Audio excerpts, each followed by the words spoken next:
मध्य प्रदेश में चुनाव आयोग ने निकाय चुनाव अप्रैल में कराए जाने के संकेत दे दिए हैं। मतलब अब इलेक्शन टाले नहीं जाएंगे।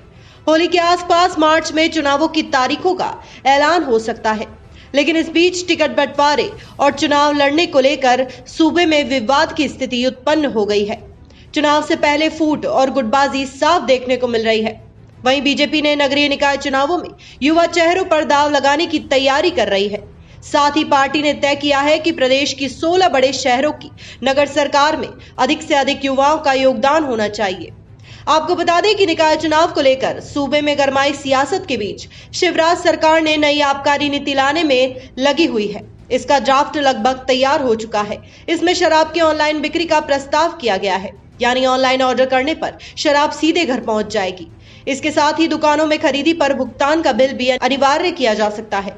बताया जा रहा है कि नई नीति को फरवरी में ही मंजूरी दे दी जाएगी, क्योंकि निकाय चुनाव से पहले नीलामी की प्रक्रिया पूरी कर ली जा सके।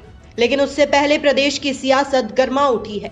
पूर्व मुख्यमंत्री कमलनाथ ने इसको लेकर शिवराज सरकार पर निशाना साधा।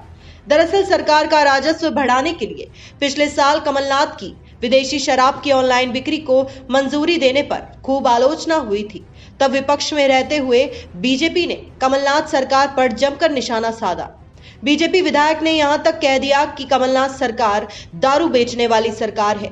इसलिए बीजेपी की ओर से कमलनाथ सरकार पर आरोप लगाए गए थे कि कांग्रेस सरकार बुजुर्गों को घर घर राशन पहुंचाने की बात कर रही थी, मगर अब तो घर घर शराब परोसने में लगी हुई है। वहीं अब शिवराज सरकार के ऑनलाइन शराब बिक्री के इस प्रस्ताव पर कमलनाथ ने भी उसी तरह निशाना साधा। कमलनाथ ने ट्वीट करते हुए लिखा, एक तरफ तो बातें कभी शराबबंदी की, कभी शराब की दुकानों को कम करने की, कभी शराब के खात्मे की, लेकिन दूसरी तरफ काम निरंतर शराब के व्यवसाय को बढ़ाने की और अब होम डिलीवरी की तैयारी। शराब प्रेमी शिवराज सरकार में कोरोना महामारी में भले ही धार्मिक स्थल बंद रहे, व्यापार व्यवसाय बंद रहे, शादी के आयोजन नहीं हुए, कर्फ्यू रहा, लेकिन शराब की दुकानें देर रात तक चालू रही।